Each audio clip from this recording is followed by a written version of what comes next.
Hello, I'm John McMurray. I'm Professor of Medical Cardiology at the University of Glasgow and consultant cardiologist at the Queen Elizabeth University Hospital here in Glasgow. The FINEARTS-HF trial was a trial designed to find out whether a new non-steroidal mineralocorticoid receptor antagonist, MRA, called finerenone, was of benefit in patients with heart failure and mildly reduced to preserved ejection fraction. That's the group of patients for which we have only one other evidence-based treatment, which is an SGLT2 inhibitor. So it's a group of patients with a really large unmet need. There was some evidence from an older trial called TopCat that suggested that spironolactone, a steroidal MRA, might be beneficial, but that trial had a lot of problems and overall was neutral, and there is no guideline recommendation. So the development of this newer non-steroidal MRA gives us the opportunity to revisit that question. So FINEARTS-HF was recently presented. It was a positive trial. There was a 16% relative risk reduction in the primary composite endpoint of cardiovascular death or total worsening heart failure events. So positive trial.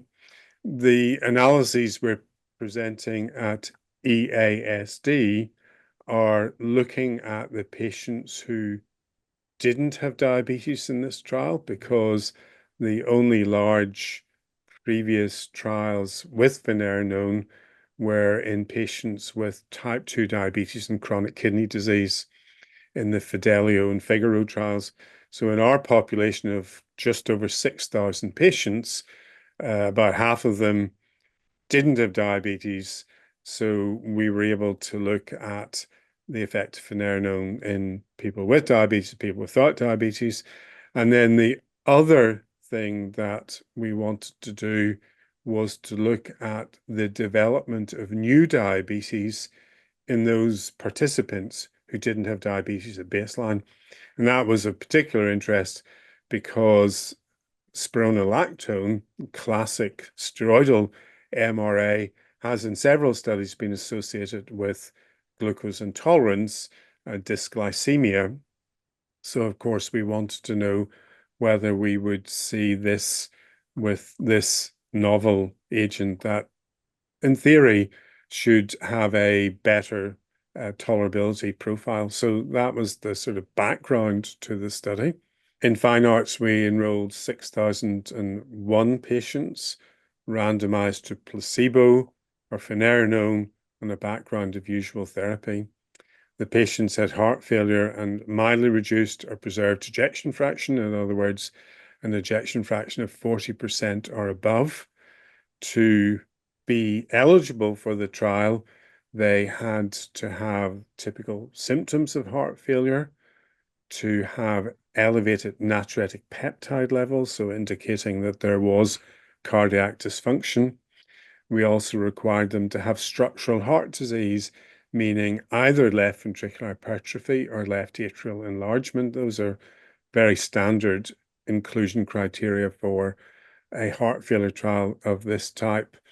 And we also wanted the patients to be treated with background diuretic therapy so that we were certain that they had heart failure.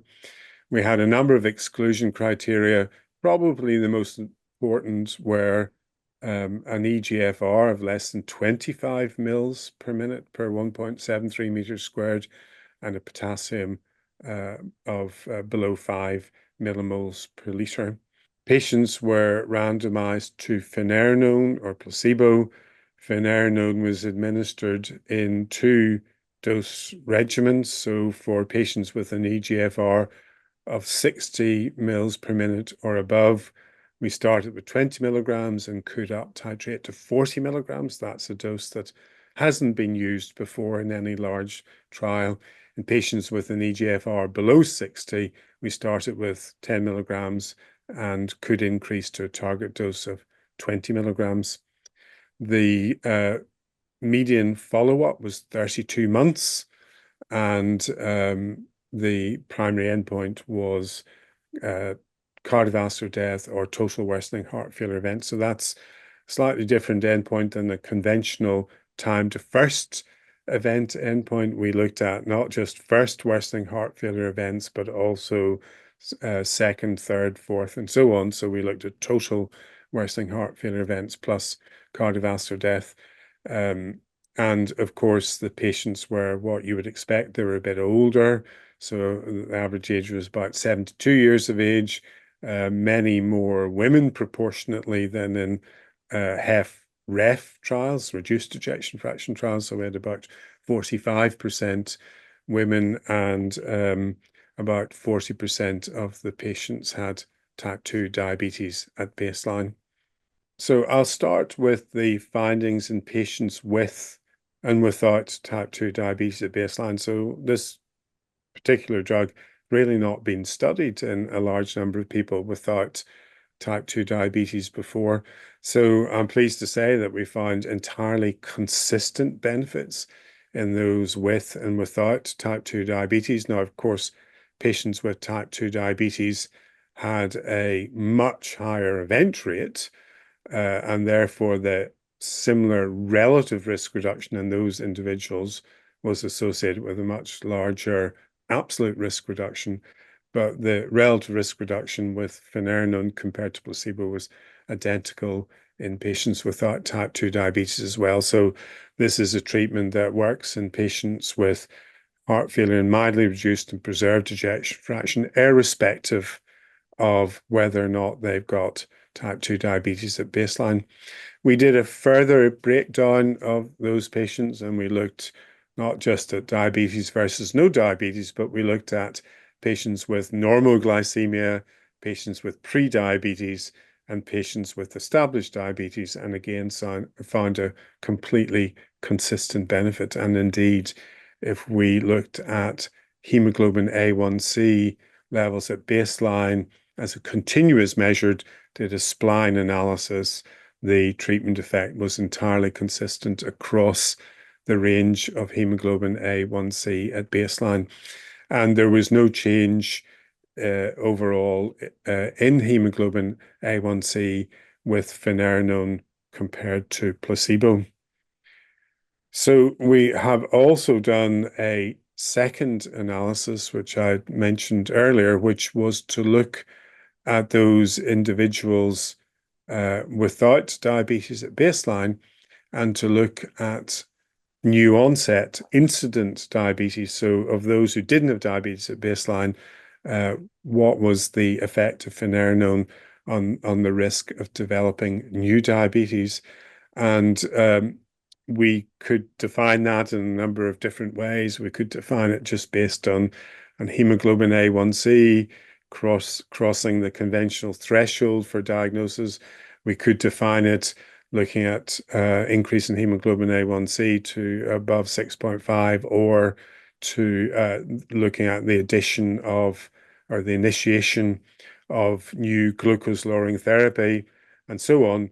No matter what way we looked at this, we saw a significant reduction in new onset diabetes, and indeed the incidence of diabetes was reduced by about 25%. The relative risk reduction was 25% from about just under 4 cases per 100 person years to 3 cases per 100 person years during follow-up. So patients with heart failure have quite a high risk of developing new diabetes, and that is associated with a much worse subsequent prognosis. And we, in fact, were able to demonstrate that again in the FINEARTS-HF trial, and we reduced that risk of new diabetes development by about a quarter. So we thought that was particularly interesting finding, given that background of at least spironolactone being associated with increases in blood glucose, glucose intolerance, insulin resistance, and that I think is a very important distinction for this group of patients who are at high risk of developing diabetes, and that's absolutely something that we don't want to happen in those patients because of its prognostic importance. There are several potential explanations for this benefit of finerenone in terms of reducing new onset diabetes. So there could be molecule-specific effects. So we know that hyperaldosteronism is associated with glucose intolerance and the risk of developing new diabetes. We know that adipose tissue produces aldosterone. Aldosterone may also affect the way that adipocytes react. So it could be something specific to the mechanism of action of the drug.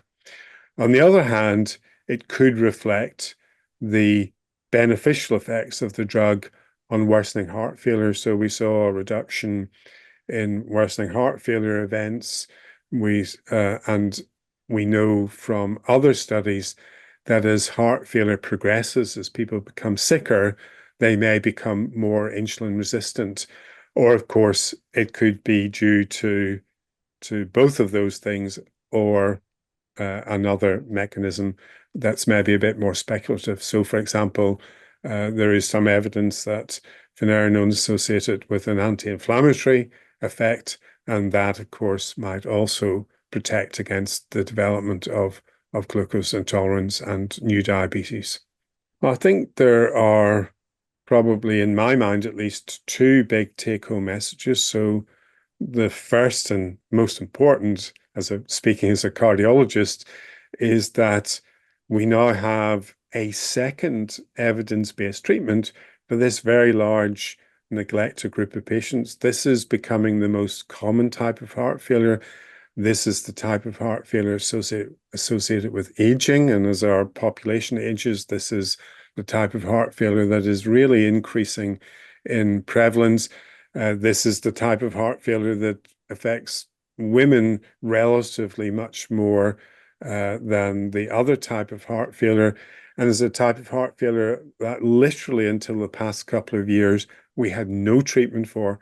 Now we've got two treatments. We've got an SGLT2 inhibitor and we've got finerenone. And by the way, the benefits of finerenone were present even in people who were receiving an SGLT2 inhibitor at baseline. So this seems like an additive incremental benefit. So for this group of heart failure patients where we had nothing and we were despairing, suddenly we've now got two treatments. So that's fantastic news.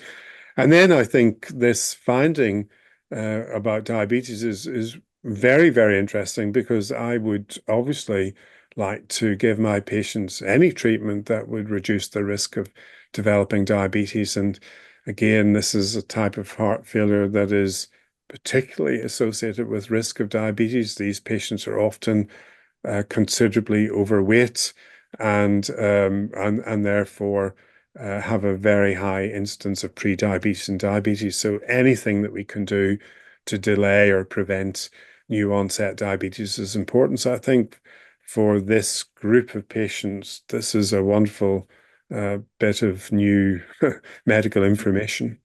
So the next step is to get this treatment into guidelines for heart failure, and we hope that that will happen fairly soon. The guideline cycle has restarted. We should see new heart failure guidelines produced certainly in the next year or two. And my expectation is, based on this very large trial with a very robust finding, that there will be a strong recommendation for finerenone in the new heart failure guidelines.